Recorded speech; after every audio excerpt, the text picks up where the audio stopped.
Hello, everybody, and welcome back to the Good Good Podcast. I'm your host, Kyle Quinn, as always. And joining me today is Brush. Welcome back to the show, Brush. Hey, how's it going? Great. Fantastic win last night. But before we talk about that, there's breaking news just a couple of hours ago that Cristiano Ronaldo will not be travelling to Chelsea. He's being disciplined by Ten Hag. And according to The Athletic, he refused to come on as a substitute last night. And we all know he walked down the tunnel. We just assumed as fans that was because he wasn't coming on. But it's now emerged that he refused to come on the pitch last night, as Tevez once did for Manchester City. So what's your views on all that then, Brush? Okay. Well, yesterday I have to say I was really disappointed in that because I knew that would be the main talking point today. And I really didn't want to concentrate on that because of our performance on the field, because that was magnificent. It was, yeah, but Ronaldo quite often steals the headlines with the media. I think the fans have obviously condemned Ronaldo, but he's just not the story as far as the fans are concerned. Maybe he is with the media, but not the fans. They want to concentrate on that magnificent performance last night against Spurs at home, and probably our Yeah. best performance, probably since we beat Southampton 9-0. We really should have beaten Spurs by a lot more, but we'll get on to that. So do you think Ronaldo will ever play for Manchester United again after this? Ah, listen, his days were numbered as it is, and then things like this really don't help. Um, yeah, I'm just disappointed really because, like I say, it was such a good night for us on the field, and that's really where I wanted to focus. And this just kind of takes away from it. It's just, it's just his way of becoming the headline, isn't it? Even when he's not involved, and there's no need for it. Yeah, I know he's been used to being the main man, the best player in the world for the last 16 years, and he's probably struggled to come to terms with the fact that he's now a substitute. He's not a favorite of the manager, but there's a certain way to behave and a way not to behave, and to storm down the tunnel, refuse to come on as a sub, and all the even at the Newcastle game, where he just sat shaking his head for about 10 minutes after he was substituted. But last night was a clear escalation of the Ronaldo situation, and there was no need for it. I mean, he just could have just you know be, be, been a squad player up until the World Cup and got himself ready for that tournament. And then if he wanted to move on, he could go in January. But he's totally escalated matters now, and he's been banished by Ten Hag. I don't know what's going to happen now. Some people have suggested online that they should don't allow him to use United to train for the World Cup. Just put him in the under 23s or whatever. So, what do you think that the United should do with him now? Do you think that he should be part of the first team picture, or do you think they should punish him and leave him out of the first team training until January and then get rid of him then? What do you think? Yeah, I don't really see where we go from here. Like the harmony in the squad is the most important thing, and if there's a guy who's detrimental to that, then you have to deal with it accordingly. It's a real shame because someone of his age and experience, how nice would it have been had he stayed and clapped the boys on? Because you could feel that sense of unity and togetherness in the first team on the field, and you would expect someone like him who's been at the club for as long as he has, who knows everything inside out, to be supportive of that and to cheer his teammates on. So yeah, it's very distressing to see. I don't like it. Yeah, at the very start of the season, he seemed to come to terms with the fact that he wasn't guaranteed to start every week, Yeah, and even though he had asked to leave the club in the summer, he obviously had to stay because no major club wanted him. And it looked as if he was going to knuckle down. I remember even when Anthony scored on his debut against Arsenal, Ronaldo was on his feet applauding the goal. There seemed to be a lot of camaraderie, but it's all just disappeared now, and it's very unfortunate that Ronaldo has probably played his last game of the season on the 19th of October. I thought he was going to be he was going to be a substitute for most games and start the odd match until January, and then he might look to go elsewhere, and it would be a harmonious, parting of ways. But that's not the way it's going to transpire. It seems very, very unfortunate. And Some people might suggest that it was a mistake to come back, and the way he's behaved now, he's trashed his legacy. Do you think that's a bit strong, or would you agree with that? That's definitely a bit strong because of everything he's done at the club. But no doubt this is so very unprofessional, and there's no place for it in the team. Yeah, the buck stops with Ten Hag. It's up to him. Who starts and who doesn't, and whatnot. And funny enough, the social media is a very strange place because I have seen some people stick up for him as well. Even the likes of Piers Morgan, have come out and said Ronaldo is the one being disrespected, which I find really strange. Um, it is not uncommon for players on the bench to be asked to warm up more than once and then to not come on. It's all part and parcel of the game. Yeah. Thing is with Piers Morgan is that Ronaldo gave him an interview 3 years ago, and ever since Yeah, he's been kissing Ronaldo's ass. I think that's exactly what it is, and it's ridiculous. I did speak to one or two fans earlier in the day who I was quite shocked actually that they were taking Ronaldo's side. But I don't know. I just think it People is take what it is. Ronaldo's side. People who take Ronaldo's side now are just fanboys. They're not Manchester United supporters. Yeah, yeah, that's what it is. Yeah, because they feel that he's been disrespected. They feel he should be starting, and that Rashford isn't the guy up front. I mean, I'm not saying that Rashford is the guy up front, but I don't think this is the answer either. No, we'll get on to that, but Mm, um, yeah, it's a very unfortunate situation. I'm always, even though he had such a brilliant season last year, which was a yeah. disastrous season for the club overall. Mm, Um, I'm now beginning to think that he should never have came back. mm. We should just be looking at Ronaldo's time at United between 2004 and 2009 and looking back on that fondly. And But now we with, will with we will in yeah, the future, but we're going to be looking yeah, at this era as well, and thinking that was very unfortunate. yeah. Regarding his return, we have to look at the bigger picture and see that it wasn't just for footballing reasons that he came back. The club would have looked at the commercial side of things as well, and the fact that they would have seen this as a surefire way to cover any and all COVID losses. I mean, the day that the number 7 shirt was announced in the UK alone, they sold 32 million in shirt sales, and globally, it's been over 200 million raised. Uh, well, from what I understand and the statistics that I've seen, that United's overall commercial revenue has not gone up since Ronaldo came to the club.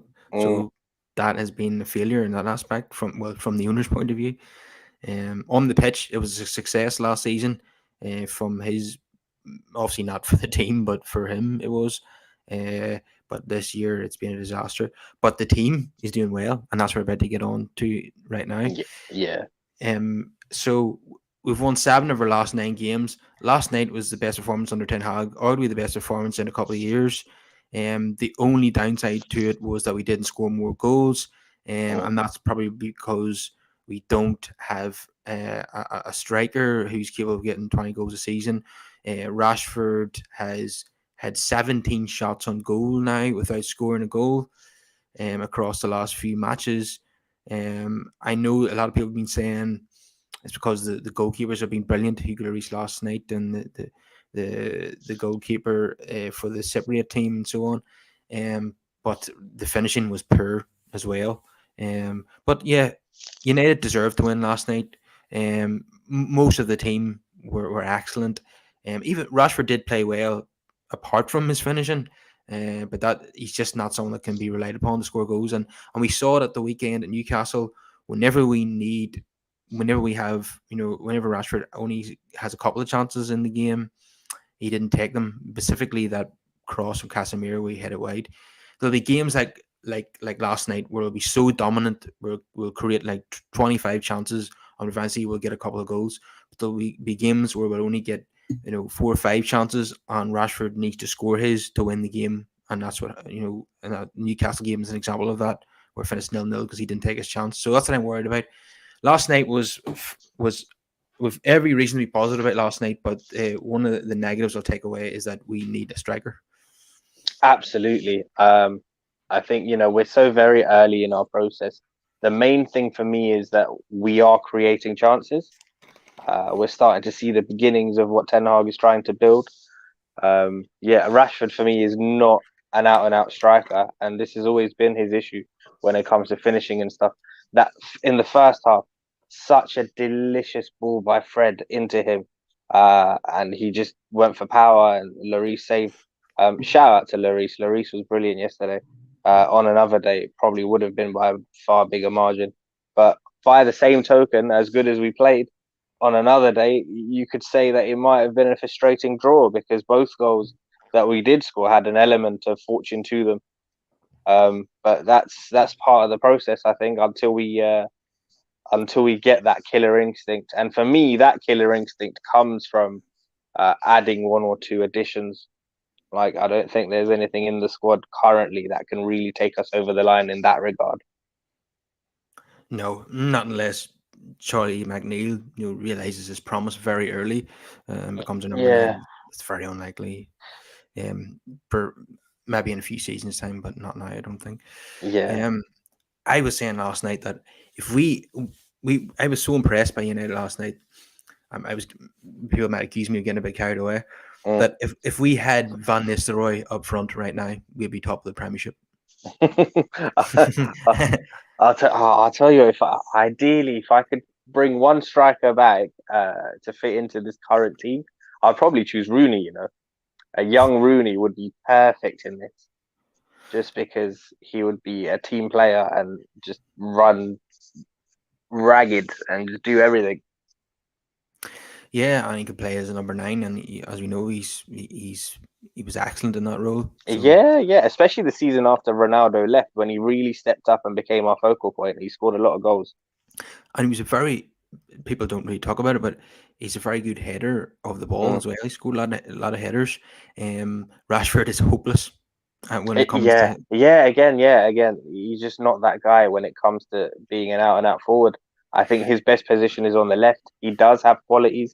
Um, I do like the fact that he's getting into the right positions, and that's positive compared to where we were last year. Like in the summer, I think we talked about it. I wasn't sure where we were going to go with Rashford. The manager's come in and clearly has belief in him and has given him confidence, and we are getting a tune out of him. But this is the thing with him; like he will always frustrate us in this regard. Yeah, he's in the side because of his pace and his ability to stretch defenses. Yeah, Um, but obviously, the end product isn't always great. I think the first chance he had last night, he has to score. The, yeah, the, the shot was too close to Hugo Lloris. mm, That was down at the side of the ground where the away fans are. But mm, in the second half on the Stratford end, where he cut in on his right foot, that was a brilliant save by Lloris. I couldn't blame Rashford for that one. yeah. But there was a cross that came in from the right wing in the second half, and Rashford's header was so bad it was almost like a defender's clearance. Yeah, I mean he had a header against Newcastle as well, and I was just like, oh, if only it was someone else. Yeah, and what about Fred? He's just an enigma. He was absolutely terrible against Just Newcastle, and just last when night. you lose all hope, he turns up Yeah. and he does that, and you're just like, what? Okay. Like, we were all sat around questioning his the validity of his Brazilian passport, and then next minute he comes out and does that. Yeah, incredible. And I have to say, Casemiro, that was his best performance for United last night. He was Yeah, absolutely excellent. absolutely. He'll need to build on that, but yeah, that was a great performance. I mean, I'm sure we'll get onto it when it comes to player ratings. There was a few players I was really impressed with. Actually, what do you, number one thing you expect to see from Casemiro is the tackling, winning the ball back, breaking up Mm, play. But the passing last night from Casemiro, switching the play was absolutely fantastic. yeah, yeah. Um, He gets a lot more further forward than I thought he was going to as well. yeah, what about that shot he had with his left foot that nearly went like an Mm. arrow into the bottom corner? I He mean, struck it so sweetly. I'm just gutted that he didn't look up first because I think he would have adjusted slightly and got that on target. and he Lloris could do nothing but watch that. and he hit the crossbar in that Europa League match last week as Mm, well. He's been known to score from long range for Real Madrid, so I think at some point this season he's gonna ripple the net with a long ranger from 30 yards, and I can't wait for it. Yeah. He's yeah, he makes those runs into the box as well. He likes to get involved. It's only a matter of time.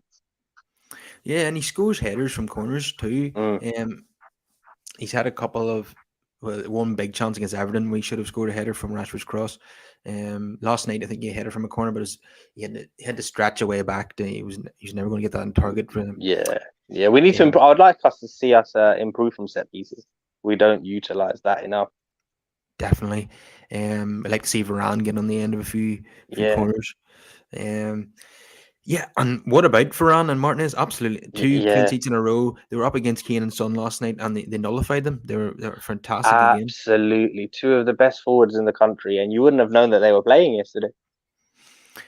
Yeah, I joked on Twitter saying, why weren't Kane and Son playing last night? Were they injured? Yeah, such a dominant performance. Like, at halftime, I thought it was going to be one of those days, because we did everything but score in that first half. But yeah, thoroughly dominated that game from start to finish. There was no point at which I felt threatened by Tottenham. No, there was no stage in the game that I was remotely worried that they were going to come back. All, except for when it was 1-0, Harry Kane had a big chance and De Gea pulled off a wonderful save. And Yes. then he basically went up the pitch and scored and killed the Mm, game. Kane will always get that one chance in a game, and thankfully De Gea was there to make a big block and they didn't score. I also love the wee cameo at the end where Martinez and Kane were jostling near the corner flag, and yeah. Martinez appeared to outmuscle him and take the ball off him, and Yeah. that's incredible. He's like a wee pit bull terrier at the back there, and I, I loved that the crowd were chanting Argentina, Argentina as the Yeah. throwback to the old days of Ince and Tevez there. Hmm. And he spent a lot of time signing autographs outside, I understand as well. So he's really warming himself to the home crowd at Old Trafford, isn't he? Yeah, it's brilliant, and that's what you love to see. Just someone who's proper dogged and gets in there and gets stuck in. That's what we love to see. And even late on when he's trying to clear the ball to stop it from going for a corner, and you can see the frustration when things aren't going right. And yeah, that's what you want to see. And last night, great performance from the fullbacks as well, Dallo and Shaw. Mm. It was one of those games where we're dominating so much that Shaw nearly scored a volley into the top corner. Lloris Yeah, had to pull off a save to stop him there. Whenever Shaw is having shots on goal, that's when you know United are dominating games. yeah, absolutely. Yeah, shout out to both of them. I was impressed. Dallo, I didn't think had a great game against Newcastle, so again he stepped up. My only worry for him is our lack of backup. I don't know how much longer he can keep it up for. I think I'll tell you what, there's only a couple of games left, isn't there, till we break up for World Cup? So it's probably coming at the right time, I think. And as for sure, I know the fan base is divided on him. I don't understand why people are criticizing him currently because there seems to be a thing now where he only tries when there's competition. Why has he lost weight now? Well, I mean, for me, as far as I'm concerned, it's a good thing. Like, why are we now complaining that he's in shape and doing what he's supposed to do? I'm just going to enjoy it. Yeah, I'm with you on that one. He ever since he got back into the team, he's been playing well. So long may it continue. Solo Seven says that Fred is world class. I love the way people get carried away. Um, and I'm all for it. I'm here for that. I love the positivity. Um, but the thing is, we'll give Fred praise whenever he deserves it, but he's never going to be consistent. He Yeah. can't. He's never going to be relied upon for an entire season. He'll go from a he'll go from a like a 2 out of 10 against Newcastle to like an 8 out of 10, or 7 out of 10 last night. That's he can't keep doing that. He's not a midfielder that's going to take us to the promised land. I mean, just look at Man City's options in midfield: Rodri, Gudowan, De Bruyne, Foden, Bernardo Silva. Fred wouldn't even get on their bench. Um, Yeah, I mean, and that's what it is, isn't it? There's a lot of players that we felt even in the summer that are squad players at best here, and over time, I'm sure when Ten Hag proper gets to put a rubber stamp on this team, we're going to see changes. But in the meantime, it's just about working with what we have. and I like the fact that others are stepping up now. Because one of my concerns was that we're gonna rely on Ericsson too heavily, and it's been nice that others can step up and he can take a break. Yeah, he didn't even need to bring on Ericsson last night. I don't Yeah. know why he did that. We just may as well just save them for Chelsea. But just on that, would you continue with Fred at Stamford Bridge, or will you bring Ericsson back in? For this game, I'd probably bring Ericsson back in, but I mean, what a case Fred made. Just because of the quick turnaround, I guess I would switch it up. But yeah, after a performance like that, if he said, Gaff, I want to play on Saturday as well, I'd be very reluctant to take him out. Here's the strange situation. I think Casemiro, Fred, and Bruno is offers more balance, but Yeah. with Bruno, Ericsson, and Casemiro playing, I think they are the three best individuals. So it's Mm. kind of a hard one, if you know what I mean. Yeah, yeah. And I'll tell you what, for balance wise, I thought uh it would probably be Fred, Casemiro, and Ericsson, but we'll have to get on to Bruno. Bruno did very well as well yesterday.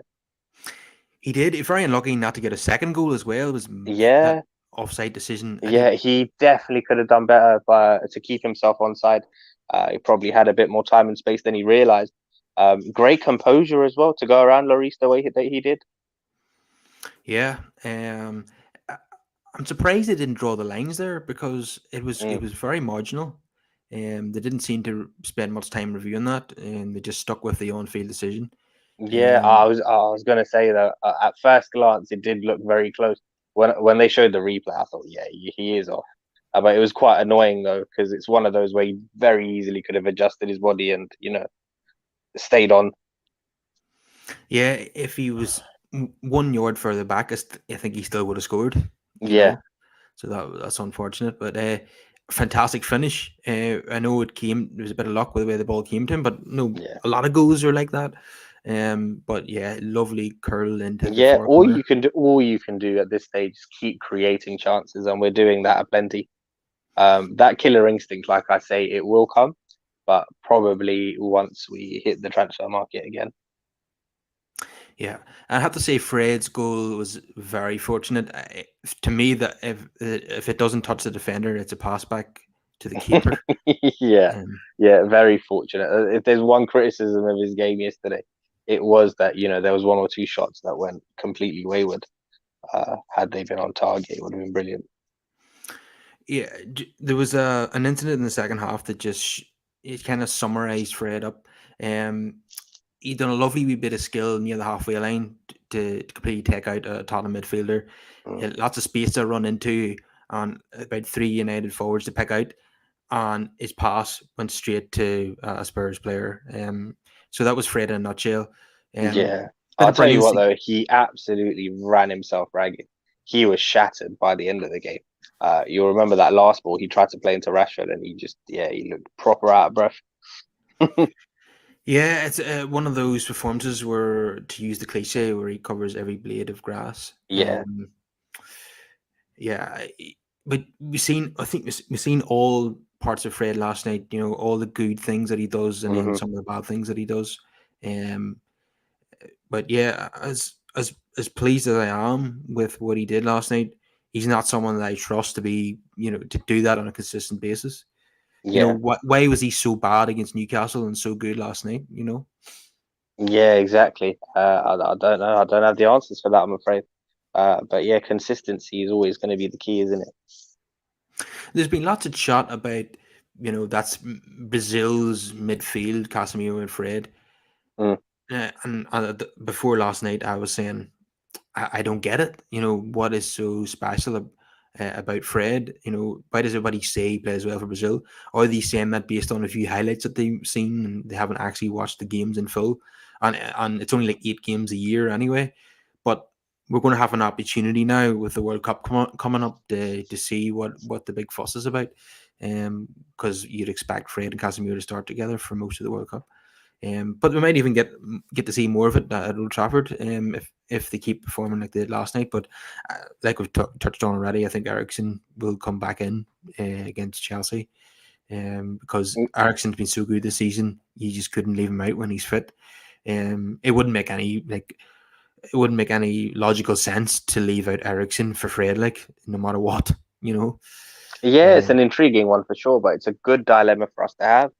I'm glad we're sitting here talking about who to choose, and based on good performances. there's not many positions where we can say that. Yeah, yeah, yeah. So that's absolutely a good thing.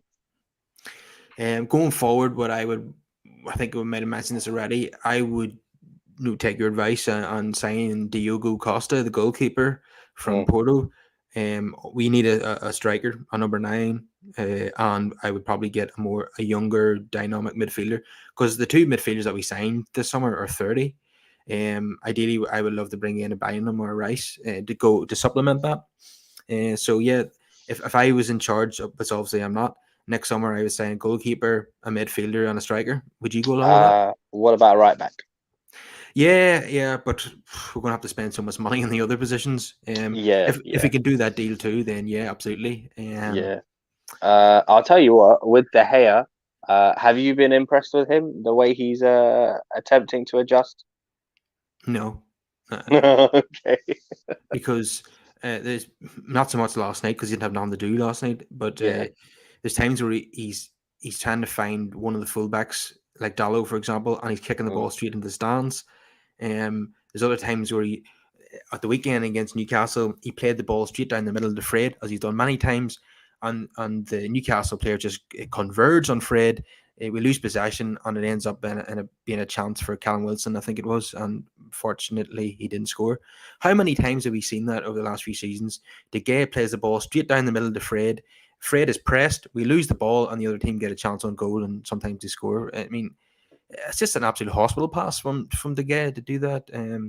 So he picks out the wrong pass, and then his passing is quite often poor as well, to the point where it goes out. It goes out for a throw in. So yeah, I'm not impressed with De Gea's distribution, and I'm also not impressed with the fact that during set pieces he's rooted to his line when he should be mm. coming off his line and punching it or catching it. He doesn't command the area the way he should do.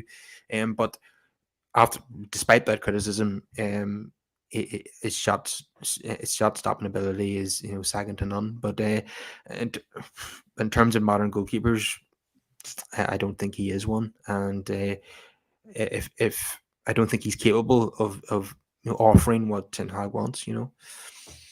Yeah, that's the thing. I mean, you can tell that he's trying, and he is trying to add things to his game. We forget, goalkeeper wise, he is still very young for a goalkeeper, relatively speaking. Um, I'm willing to give him the rest of the season to see if he can adapt and add things to it. That's where I stand with De Gea. I think he deserves that after all the time that he's given us. Well, yeah, Um, there's no alternative really. yeah, Anyway, yeah, yeah, exactly. So if he can, then I'm willing to look at the situation. I think you are right. In the long term, it probably is going to be Diogo Costa or somebody else. But yeah, I'm willing to give him the rest of the season to see what he can add to it. The problem I have with De Gea is the size of the contract that he's on. Any kind of extension would have to depend upon him at least halving those wages. he's desperate for a new deal, but I don't think he'd be desperate to have his wages. So No, no, 375 grand a week. I think he's on. He's the most, well, he's the highest paid goalkeeper in the world. Um, yeah, and he's not worth that money. He's he's not. yeah, yeah, not currently, no, not currently. I think obviously when we look at his tenure, there was about 5 or 6 years where he was truly elite, and then we all know the incident with the fax machine, and we probably robbed him of a few Champions Leagues and whatnot. And now I think he's been handsomely rewarded for that. But yeah, going forward, yeah, that is something to look at. Yeah, and no matter what happens, we'll look back on his time at the club Mm. fondly. Oh, absolutely. He's been a wonderful servant. Yeah, regarding the other positions you looked at, it will be interesting to see what we do in midfield. I would like to see a ball progressor there. Now that we've got Casemiro, funny enough, after we chased De Jong all summer, he is someone that I would like more so after we got Casemiro because it makes sense for the midfield balance. Um, and I don't know if that's a possibility. I'm sure the rumor mill is going to start in Jan because he's not really been starting a great deal for Barca either. So if that's a possibility or not, I don't know. But yeah, that's one that I'd like to look at up front. Obviously, with this Ronaldo situation as well, it's going to speed up everything, isn't it? I don't mind so much if we get a stopgap in Jan. I think it's imperative that we get the right marquee signing for that role. And I'm willing to wait till summer if it means bringing the right person in. So if Ronaldo leaves in January, we bring in Odion and Gallo then for the rest of the season. I'd like to set our sights slightly above that, but yeah, it's a similar sort of thing. I mean, yeah, you know what? I'm willing to suffer in the long term if it means that we benefit in the long term, if that Well, makes sense. the way John Murdo was talking, we're not going to be Yeah. seeing anyone in January. Yeah, and yeah, I was quite disgruntled by that actually because he did a pretty good job of dampening all our expectations going forward, didn't he? Um, which is a shame. Yeah, but we're used to that at this club. And the Yeah. only reason why Casemiro and Anthony were signed is because we got beat 4-0 by Brentford. If that result doesn't happen, we don't sign those players. That's my opinion anyway. Mm, So last night, fantastic. Let's get on to some player ratings. It's going to be high, especially compared to the Newcastle game. So yeah. De Gea, I'll give him a 7 for that crucial save. Yep. Dallo a 7. Varane an 8. Martinez an 8. Shaw a 7. Casemiro an 8 for me. Fred a 7. Bruno an 8.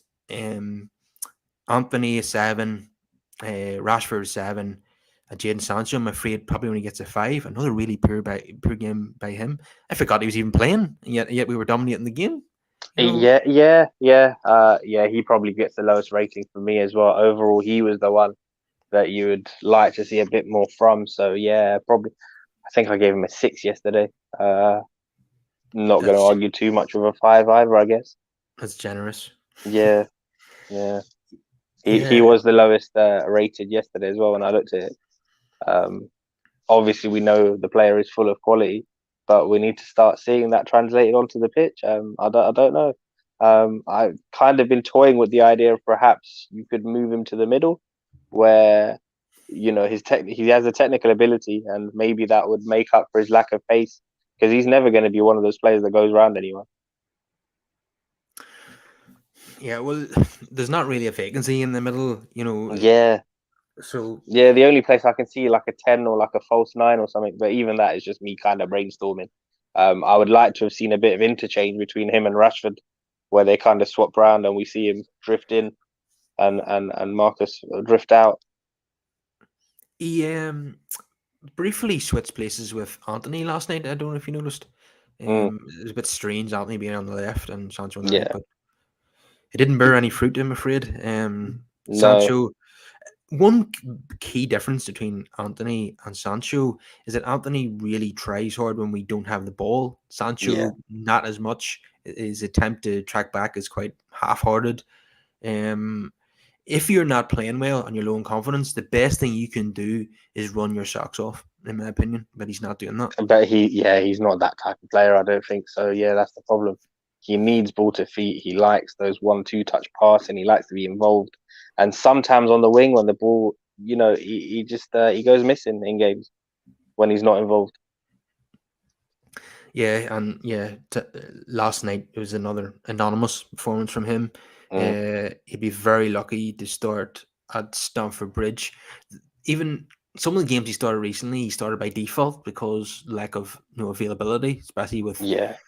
and it's going to get worse because Ronaldo's not going to be available at the weekend. Mm, Martial might be still out. Hopefully, he's available again because mm, Martial has only played 120 minutes this season or so. yeah. Yet he's been excellent in all of that time. If only he was available a bit more.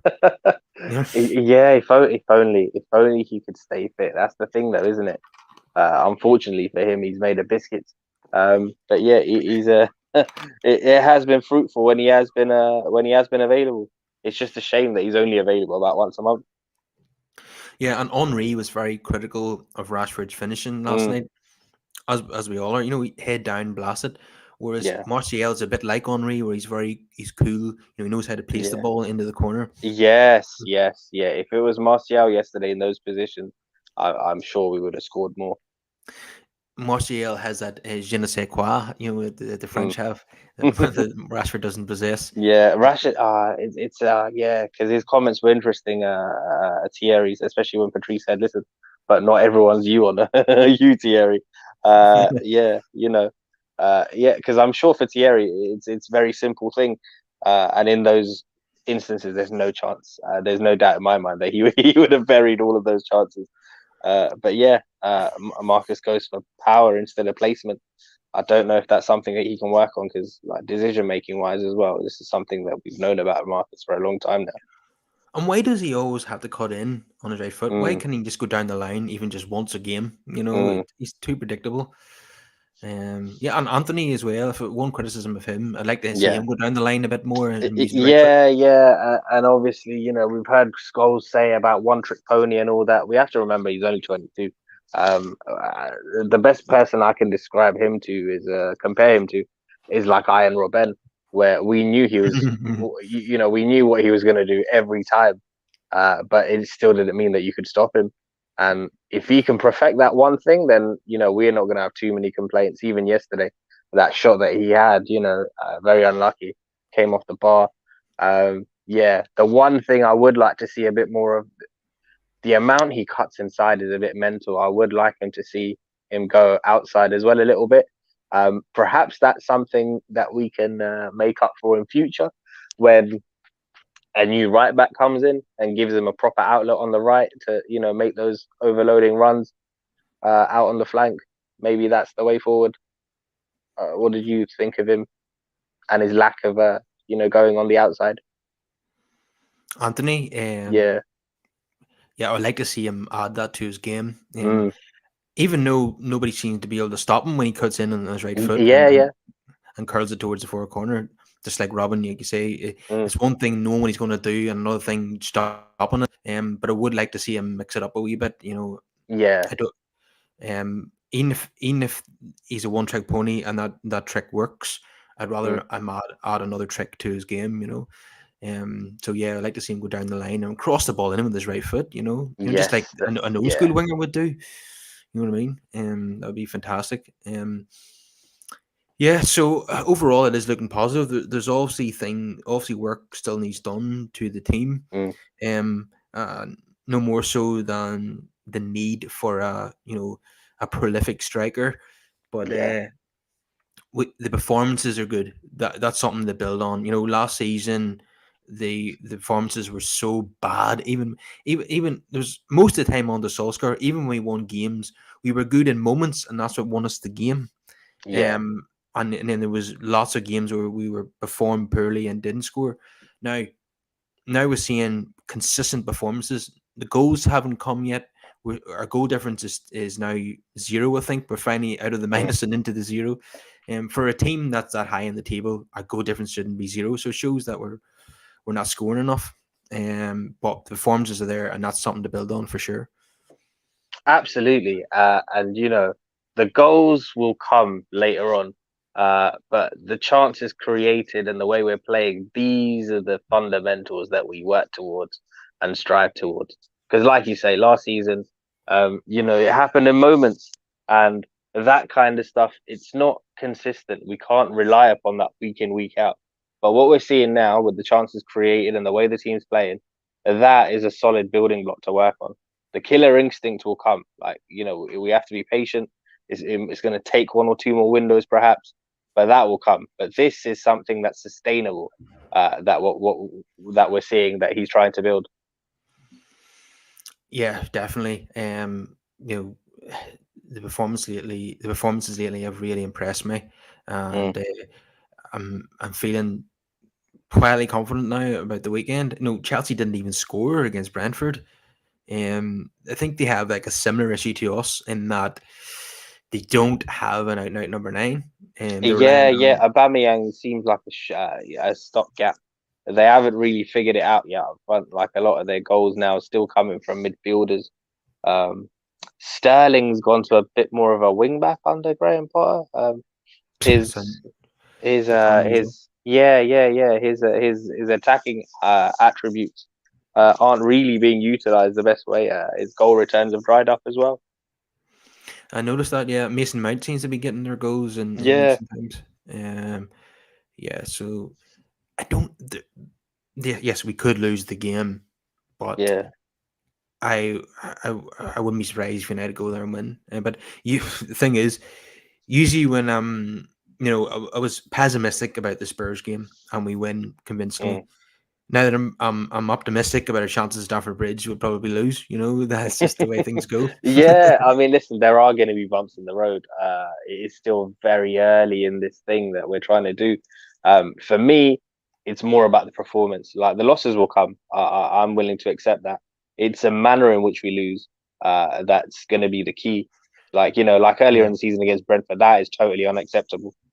Totally unacceptable. But if we get like a frustrating night, but we still create chances and you can see what we're trying to build, then I don't mind.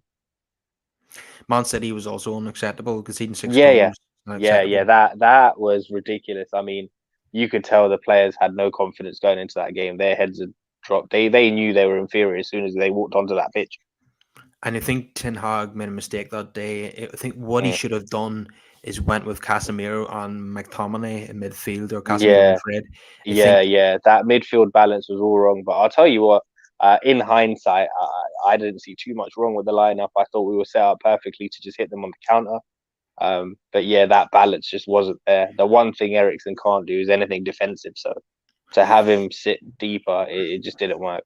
yeah, and he didn't track the run of Foden for the first goal. So Yeah. yeah, yeah, we say Manchester United shouldn't be playing two defensive midfielders in any Mm. game, but when you go to the Etihad, that's what we have to do. I'm afraid, and that's Yeah, what he should have done. yeah. Um, But yeah, I believe it was a lesson learned. The one thing he will take from that game is that in the second half they did make changes. Obviously, they took their foot off the pedal as well, so we got to factor that in. But yeah, he made changes, and it made a difference on the field. yeah, Ed says the rebuild is strong for me. I believe the performances are on the up. Yeah, for Yeah, the form, they're not getting, like we said, the goals haven't come yet, but mm. the performances are consistent. So I'm really pleased about that.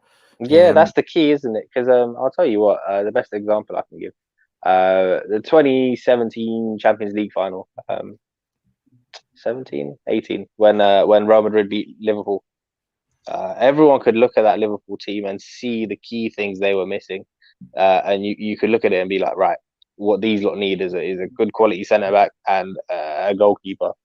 And I would like that. That's the kind of level where we would like to get to. So, if the rest of the team's doing it, we can look at this team and say, yeah, you know what? Clearly, the one thing we're missing is killer instinct up front. We just need to bring in a forward. Like that's a good position to be in when the rest of the team is ticking along and we can clearly identify the one or two holes that need filling. Who would your preference be in terms of signing the number 9 next summer? I would really like Lautaro Martinez from Inter Milan. He's a pressing forward. He scores goals, but goals aren't the only thing to his game. He buzzes around and gets involved. And with the kind of fluid attack that we're trying to build, I think he would be an interesting option. Just recently, I think he ended like an 8 game spell without scoring a goal. That type Mm. of statistic does concern me. Yeah, he's not like prolific, but he does have goals in his game. It's one of those that I just think he would suit the style and system and bring others into it as well. Is there anyone else that you'd have on your list? Jao Felix would be an interesting one, but he would be more of a false nine. There's not too many out and out just finishers out there. They would have to do their due diligence and really scout and find some obscure ones. I don't think Sesko is going to be available this next summer. It seems. No, because he's on loan currently at Salzburg for this season, but he's heading to Leipzig. So minimum, you have to wait 2 years for him. Anyone within the Premier League that might entice you, like Ivan Toney, for example? Tony is a good player. I would not mind him. The concern would be the cost involved because obviously he is Brentford's top player, and for a team like that, Premier League survival is always going to be the top of their agenda, and he would be vital to that. So they have no reason to undersell. So the price, and also with him, the attitude and a few of the things he's done off the field concern me. on the field, I think he's a very good player. He definitely is. I love that backheel goal he scored just recently, Mm. and he's a good penalty taker. Yeah, he scored a hat trick in a game this season, didn't he? In a 5-2 win Yeah, as well. yeah. His He's a goals, very and he offers a lot as well. Like just in terms of bringing other players into the game, his hold up play is good. yeah, and he obviously he plays well in most games for Brentford, but Mm. his goals tend to come in bursts rather Yeah, than consistent basis. He'll get three in one game, then he'll have a few without scoring, then he'll get two. a bit like Rooney, isn't it? Yeah, Rooney's yeah, goals used to come yeah, in bunches. yeah, all the time. Yeah. So yeah, what's your prediction then for the Chelsea game at Stamford Bridge? Oh, I don't know. I'm probably going to go 2-1 to United. Don't like to bet against them. Yeah, I'll go 2-1. Yeah, yeah. I tried to be positive about the Spurs game. I went 2-1, and they had Mm, to be better than that. So hopefully we continue that. Do you see at the start of this run with Newcastle, Spurs, and Chelsea mm. in the space of what 6 days? Yeah, yeah, space of a week. I would have taken 5 points. We've got four already. So Yeah, anything other than a draw at the weekend will be a bonus for me. So yeah, yeah. yeah, yeah. If we, yeah, Well, listen, no, listen. anything above the draw, if you Well, if you know what I yeah, mean. listen. Anything, yeah. If somebody had offered me like to go through this week without a defeat, I would have taken that. So, yeah. Yeah. We've had three defeats in the league already. I would like to get to the World Cup unbeaten, if possible. Do Mm, mm. you think And we can do after that? the Chelsea game, on paper at least, the games are very straightforward, leading up to the World Cup. Well, if you can call playing West Ham straightforward, um, I don't know. There doesn't seem to be many easy games anymore, does there? When you look at the fixture Yeah, list. yeah, yeah. I mean, all the teams in the league, due to the amount of money in the league as well, they've all got quality everywhere. I'd say West Ham have probably underperformed this season when you look at some of their signings. Yeah, unfortunately, Jared Bowen's penalty last night was pretty Yeah, poor. Uh, doesn't Declan Rice not normally take their penalties? What was that all about? yeah. I wasn't sure what happened there, but yeah, unfortunate. Yeah, I'd love the 3 points at the weekend because I think Liverpool are on a good roll now, and they would Mm, probably beat Forest on Saturday. And if we yeah, don't win, they'll probably go above us. So I want to. And if we beat Chelsea, we'll go into the top four. So yeah, I would love to get the 3 points here. yeah, absolutely. It's a big. So you're a bit low there. Is that So better now? yeah, you're back now. Okay. Yeah, so Liverpool would definitely beat Forest for me. So beating Chelsea would be ideal because I don't want Liverpool going above us. We want to keep Yeah, them yeah. firmly behind us, The and one we annoying want thing about Chelsea as well, they keep chopping and changing their team, so it's very hard to predict how they're going to line up. it is yeah. They've done reasonably well under Potter, but they're not pulling up any trees by any means. Yeah, yeah. Um, It's still very early days in what they're trying to do. yeah. Well, actually, apart from last night, they won their five previous games before that. But yeah, they're doing. Yeah, they uh, keep chopping and changing though. That's the thing. Even there, at the back, there's a lot of rotation, which is throwing me off a bit. Yeah, and one of those games, Palace. I remember they were quite lucky to get the 3 points that day. Yeah, Um, yeah. and obviously two of those games They on Milan. were very lucky to have all 11 men on the field as well against Palace. Thiago Silva probably should have got sent off. And two of those games against Milan, which Chelsea Mm, on paper are miles better than them, yeah. and Wolves at home, who've had a really poor season. Mm, So and Villa, I mean, and then they didn't score against Brentford. So when you break it down, it's not as impressive as it looks. But now yeah. they've said that Chelsea will be amazing at the weekend, and Aubameyang will roll the years back. yeah. But yeah, we just gotta keep doing what we're doing. What I would like to see for the first time now is to go away to one of the big teams and win. We've won all our home games against the so-called big teams, Yeah, but we haven't. Well, we've only played one of them away from home, I think, and that was City. So I'd love to see us go and win on the road now against one of the top teams. Yeah, And exactly. Like the home record, I'm quite happy with, beating Arsenal and Liverpool this season. There's a lot of positives to take from that. And it's the beginnings of trying to make Old Trafford a fortress again. But the away record, absolutely, we need to work on that. like you say, once this fixture is done, we've got all the top teams out of the way, and we can Yeah, relax for a wee bit then, and not as we won't be playing as difficult opponents. Um, on paper at least. on paper anyway. Yeah, you would like to think we can put a wee run together then Yeah, potentially. Um, I know we're playing West Ham. We've got Villa. I think we've got Fulham. Um, I think that might be it. And then we I obviously got think that might be it. It's what that takes us up to the 12th of November. I think that's a lot last game. yeah, and then we have to conclude the Europa League group as well. And then we've Yeah, got yeah.